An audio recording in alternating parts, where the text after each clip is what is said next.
on n'est pas là pour faire du show, Monsieur Bayrou. On n'est pas là pour transformer cette assemblée en plateau de télé.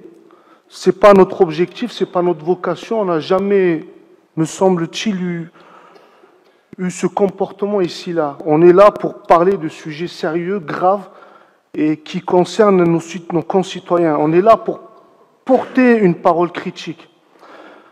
Moi, la première question qui me vient, c'est qu'est-ce que vous faites là? Vous n'êtes pas à votre place.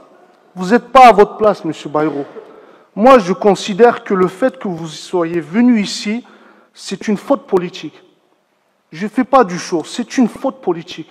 Votre première mission, M. Bayrou, et M. le Premier ministre, c'est de prendre l'avion, d'aller à Mayotte, ne serait-ce que de façon symbolique, de montrer à ces gens-là qui vivent dans la misère, qui vivent dans des bidonvilles, qu'on les déconsidère. La seule manière où on parle d'eux, c'est pour les critiquer au sujet de l'immigration. Mais quand il s'agit de réparer cette énorme misère, ces bidonvilles qui se propagent de partout, et les maladies, et ils n'ont pas d'eau potable, ils n'ont pas de service public, où est l'État? Il y a une responsabilité de l'État et vous êtes le premier responsable. Donc je considère, pour ma part, que c'est une faute politique que vous soyez ici. Comme l'a rappelé très bien ma collègue, le budget peut être voté jusqu'en avril, il n'y avait pas d'urgence, il n'y avait pas d'urgence à venir nous montrer ici que vous êtes un surhumain, que vous êtes capable de faire tout ça et que vous êtes en train de nous construire une conception en fait qui tend à démontrer que nous avons besoin d'un César.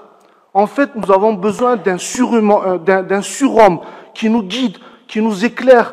Voilà la situation dans laquelle nous sommes tombés. Mais nous sommes en démocratie, M. Bayrou. En démocratie, le pouvoir se partage, les fonctions se partagent. En démocratie, les responsabilités se partagent. Vous voulez que je vous cite? Regardez, M. Bayrou. Vous êtes maire de Pau. Vous êtes président de l'agglomération. Vous êtes président du pays de Béarn. Monsieur Sigier, on a déjà fait le débat. S'il vous plaît. On a déjà fait le débat. Vous êtes président de la SEM de Pau-Béarn. Vous êtes président de Pau-Béarn Habitat. Vous êtes président du MODEM. Vous êtes commissaire au plan. Comment vous arrivez à cumuler tous ces mandats? Comment vous arrivez à vous occuper de votre famille? Comment vous arrivez à être ici? Je ne comprends pas. Dans la vie, il y a un équilibre biologique, physique, psychologique. On ne peut pas être tout en même temps, M. Bayrou. Et excusez-moi de le dire, mais vous devriez au moins lâcher un des mandats.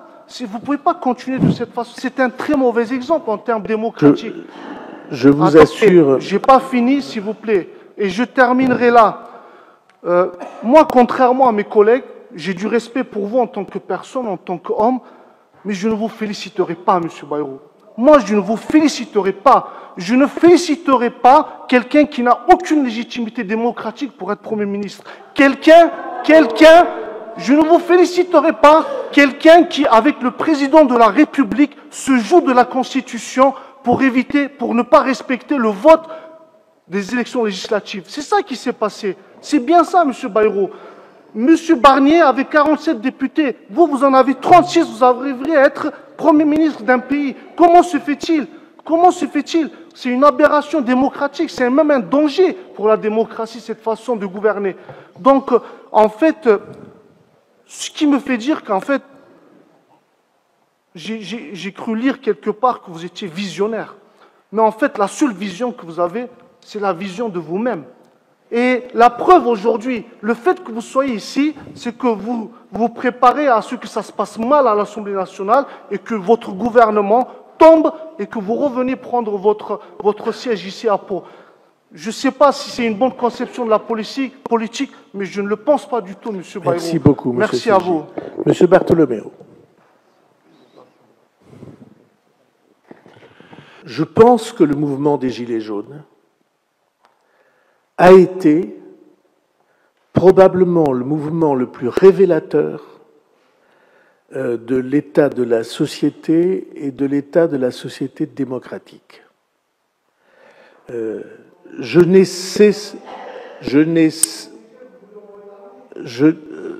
cessé d'y réfléchir. On en a parlé souvent ensemble. Qu'est-ce qu'il disait, le mouvement des Gilets jaunes? Il disait, vous ne nous voyez pas. Nous, on est la base. Nous, on est retraités, chômeurs, salariés, mais vous ne nous voyez pas. Ça m'a fait beaucoup réfléchir, pas seulement à cause de vous, Monsieur Bartholoméo, même si nous avons fait, en effet, vous l'avez dit, des choses que je trouve très, très utiles et très bien ensemble.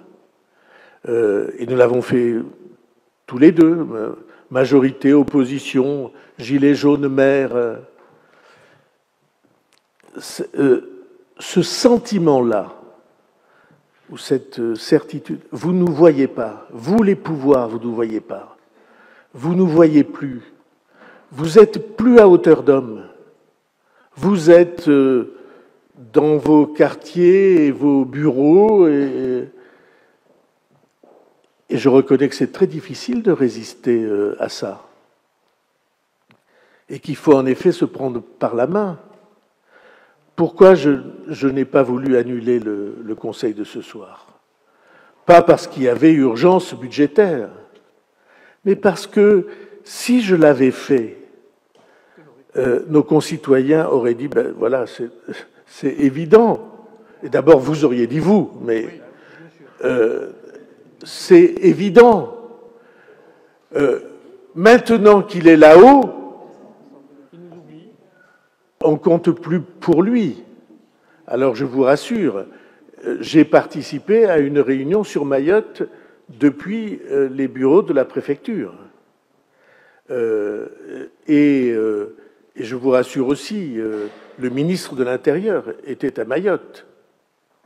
Il a passé quelques heures dans la journée à Mayotte et il rentre et nous faisons ensemble les décisions, nous prenons ensemble les décisions. D'autre part, j'avais à essayer de former le gouvernement, comme quelques-uns d'entre vous l'ont rappelé.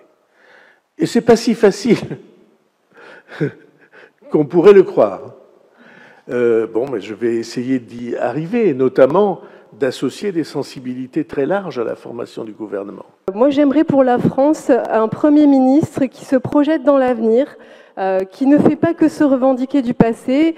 Et c'est pareil pour les Palois et les Paloises. Je ne suis pas sûre que les Palois et les Paloises apprécient le cumul des mandats. Nul n'est irremplaçable, vous l'avez dit. Vous pouvez faire confiance à vos adjoints, vous pouvez faire confiance aux équipes de la municipalité pour gérer la ville et la charge qui vous incombe aujourd'hui, qui est ce qui se passe à Mayotte, mais qui est aussi la crise budgétaire inédite, grave, très profonde que traverse la France, et aussi la difficulté que vous allez avoir à former un gouvernement.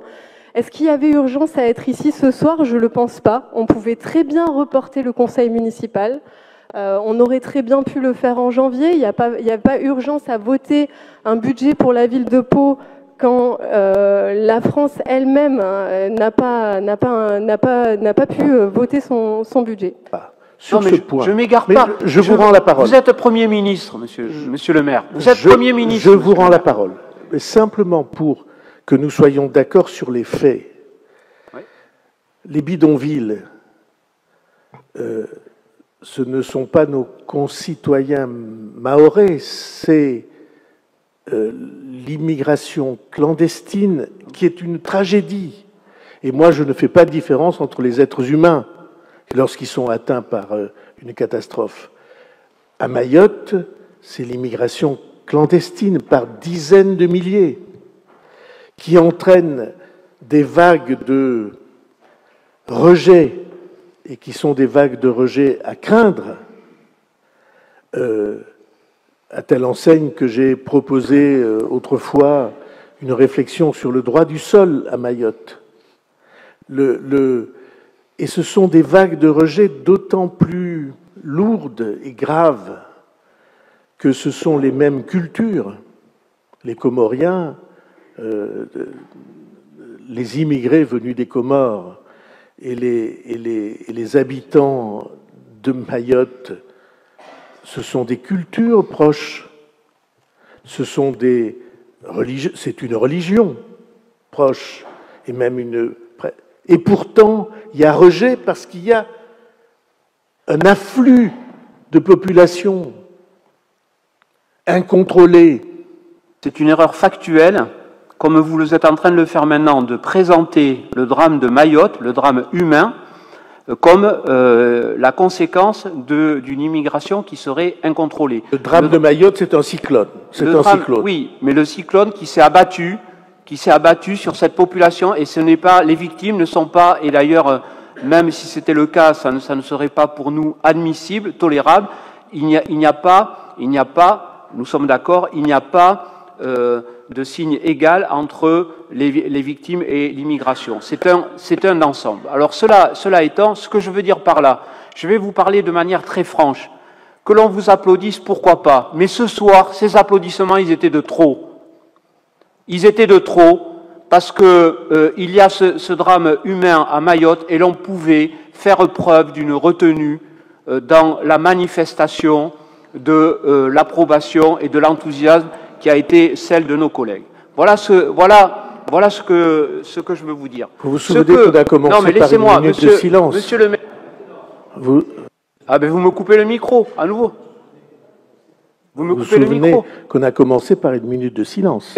Non, d'abord des applaudissements. D'abord des applaudissements. Et autant j'aurais compris ces applaudissements dans des circonstances normales, autant compte tenu du drame qui s'est abattu sur Mayotte, je ne les ai pas compris. C'est tout ce que je veux dire. Mais ce que, surtout, je veux revenir à mon propos, c'est que, finalement, ce qui illustre cette situation dramatique, c'est l'incompatibilité. Parce que votre place, monsieur le maire ou monsieur le Premier ministre, comment devons-nous vous appeler? Votre place, je pense que ce soir, elle n'était pas à Pau. Que ce conseil aurait d'ailleurs pu être reporté. Il aurait pu être déplacé. Il n'y avait pas d'urgence. Moi, je pense que votre place, elle était soit à Paris, soit à Mayotte, pour manifester la solidarité nationale à nos compatriotes. Voilà ce que je veux dire. Et pour moi, c'est l'illustration dramatique du fait qu'il y a une véritable incompatibilité. Alors, je m'interroge sur les raisons de votre revirement. Parce qu'en 2017, quand vous avez été nommé garde des Sceaux, votre remplacement, c'est de notoriété publique, au moins à Pau, était programmé. Vous aviez parfaitement accepté l'idée que vous deviez être remplacé parce que vous aviez des responsabilités ministérielles significatives. Or, aujourd'hui, la responsabilité qui est la vôtre, elle est bien plus importante. Alors, qu'est-ce qui fait que votre doctrine, votre appréciation a changé? Alors, j'ai bien compris. Maintenant, vous dites, j'ai besoin de mes racines. Comme j'ai besoin de mes racines, et les femmes et les hommes politiques ont besoin d'être enracinés. Comme si le fait de détenir, de cumuler des mandats ou des responsabilités maintenait les racines ou, à contrario, les affaiblissait. Nos racines, elles ne tiennent pas aux fonctions qui sont les nôtres. Elles tiennent à l'attention que nous sommes capables de porter aux préoccupations de nos concitoyennes et de nos concitoyens. Donc moi, la vérité, c'est que je pense, vous avez conscience du fait que votre gouvernement n'est pas un gouvernement durable. Et Dieu sait si je le regrette, parce que combien de fois je vous ai parlé d'architecture durable, d'économie durable. Non, ce n'est pas un gouvernement durable.